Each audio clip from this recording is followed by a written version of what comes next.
Herkese merhabalar. Öncelikle hayırlı bayramlar diliyorum. Aklıma gelmişken bugün çok kısa bir konuya değinmek istiyorum. İlişkilerle ilgili benim asla anlayamadığım bir tavsiye var. Sevgilimiz veya eşimiz bize bir yanlış yaptığı zaman ondan soğuyacakmışız arkadaşlar. Soğumak derken gerçekten soğumaktan bahsediliyor. Yani enerji olarak da enerjimizi ondan çekecekmişiz. İşte onu düşünmeyecekmişiz. Bu trip atmak değilmiş. Gerçekten soğuyacakmışız ve yanlışını anlamasını bekleyecekmişiz. Kişi yaptığı yanlışın zaten farkındaymış her zaman. Karşı taraf bunu telafi edene kadar biz soğuma eğilimine devam edecekmişiz. Gerçekten soğuyacakmışız artık ne kadar sürerse. Şimdi bu konuyla ilgili birkaç şey söylemeden geçemiyorum. Bu kişiler herhalde ölmekle bayılmayı gerçekten karıştırıyorlar. Açık iletişim devrini tamamen bitirip ilişkileri kukla ve oyuncak ettiler tamamen. Kişi evli, çoluğu çocuğu var. Birisi bir yanlış yaptığı zaman bunu sürekli karşı tarafa anlatmaya çalışmayıp direkt olarak soğuyacakmış. İnsanları bir şeylerde o kadar çok kolay yönlendirebileceklerini sanıyorlar ki ve insanlar da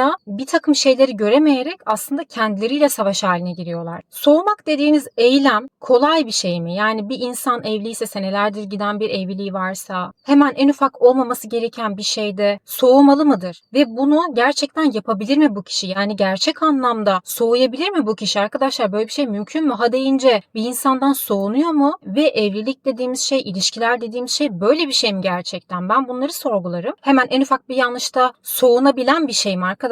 Geri nasıl ısınacaksınız? Bunu söyleyen yok. Yani ben bunun bir taktiğini duymadım. Hadi soğudunuz diyelim. Bu kişilerin bütün dediklerini yaptınız. Enerjinizi karşı taraftan çektiniz diyelim. Karşı taraf hiçbir şey anlamazsa ne olacak arkadaşlar? Hiçbir şeyin farkında değilse ne olacak?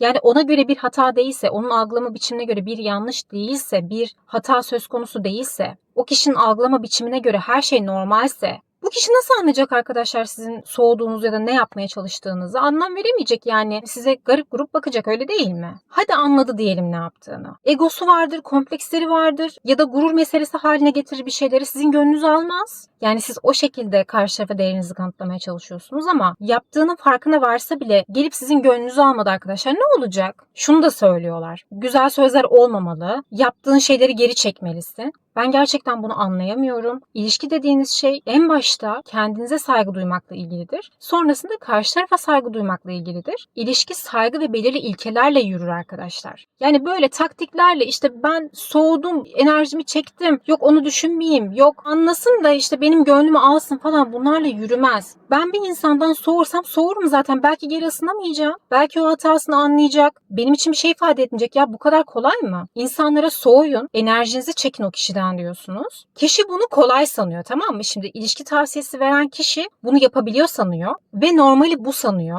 Bunu yapmaya çalışırken soğuyamıyor. Yani taklit yapıyor, numara yapıyor kişi. Enerjisini çekemiyor bu insandan çünkü gerçekten soğuyamıyor. Bu sefer ne oluyor arkadaşlar? Kişi kendisiyle savaş haline giriyor durduk yere. Birisi ona bir hata yaptıysa, gerçekten bir yanlış yaptıysa, olmaması gereken bir şey yaptıysa bu sefer onun meselesi haline geliyor. Karşı tarafın üzülmesi gerekiyor. Kendisi üzülüyor. Kendiyle savaş haline giriyor. Yok soğumam lazım. Yok soğuyamadım. Yok soğumalıydım. Bu sefer kendisiyle ilgili suçluluk duymaya başlıyor. Soğuyamadığı için. Veya içinden öyle bir şey gelmiyor. Seviyor karşı tarafı. Onun için tolere edilebilir bir hata oluyor. Sırf bu tavsiyelerden dolayı öyle olması gerektiğini düşündüğü için bu kişi ne yapacağını şaşırıyor arkadaşlar. Lütfen ben rica ediyorum bu tür tavsiyelere itimat etmeyin. Bu kişiler tamamen ölmeyi bayılmak sanıyor herhalde. Bir şeyleri çok kolay sanıyorlar herhalde. Bilemiyorum artık. Ve bu kişilerin gerçekten kendinin değerinin farkında olduğunu ben düşünmüyorum arkadaşlar. Yani ona posta koyarak, buna trip atarak, ondan soğuyarak bu hayat geçmez. Bu hesaplaşmalar geçmez. Hatalı beklentiye girmenize neden olur. Her türlü ilişki, bu evlilik, aile, akraba hiç fark etmez. İlişkiler en başta saygıyla yürür ve belirli ilkeler ve kurallarla yürür arkadaşlar. İlişkileri bu kadar zorlaştırmaya, bu kadar karmaşıklaştırmaya gerek yok. Sonra herkes kompleksli insanlar haline geliyor. Hiç kimse burnundan kıl aldırmıyor. Herkes dünyanın en haklı insanı ya. Herkes haklı. Karşı tarafı sizin davranışlarınıza yönlendiremezsiniz arkadaşlar. Bu bir yere kadar olur. Bu hatalı beklenti olur. Biz bir şey yapacaksak bunu karşılıksız yapacağız. Yani sürekli hesaplaşmalarla, sürekli karşı taraftan bir şey bekleyerek bu iş yürümez. Nitekim yürümüyor da zaten. Yani görüyoruz kimse kimseye katlanamıyor. Kimse burnundan kıl aldırmıyor. Siz ne kadar kendi değerinizi bu tür davranışlarla karşı tarafa yansıtmaya, lanse etmeye çalışın. Karşı tarafın karakteri ilk başta devreye girer. Yani siz onun karakterini bu tür tavırlarla değiştiremezsiniz, dönüştüremezsiniz. Bu tür taktikler insanlar arasında virüs gibi yayılıyor. Geldiğimiz nokta ortada, konuşmaya gerek dahi yok. İnsanları en başta değersizlik hissine bakarak karar vermeyi öğrettiler. Hislerle yola çıkmayı öğrettiler. Sonrasında herkesi narsist kategorisine koydular. Bir tarafı ego ve gurur sahibi yaptılar. Bir tarafı da ezilen, hor görülen ve değersiz tarafa koymaya çalıştılar. Bu da işleri oldukça karmaşıklaştırdı. Biz saygıyı unuttuk, sevgiyi unuttuk, hoşgörüyü unuttuk, birçok şeyi unuttuk arkadaşlar. Biz tamamen bunlara bakar olduk. Yani biz taktik insanı olmaya başladık. Sorguladığımız zaman altında neler çıkıyor? Bir masaya yatırıp siz de düşünün lütfen. Bu ne kadar gerçekçi, bu ne kadar uygulanabilir, bu ne kadar ömür boyu uygulanabilir bir şey. Bu ilişkilerle ilgili bir girizgah oldu. Hem de kısa bir bayram sohbeti yapmış olduk.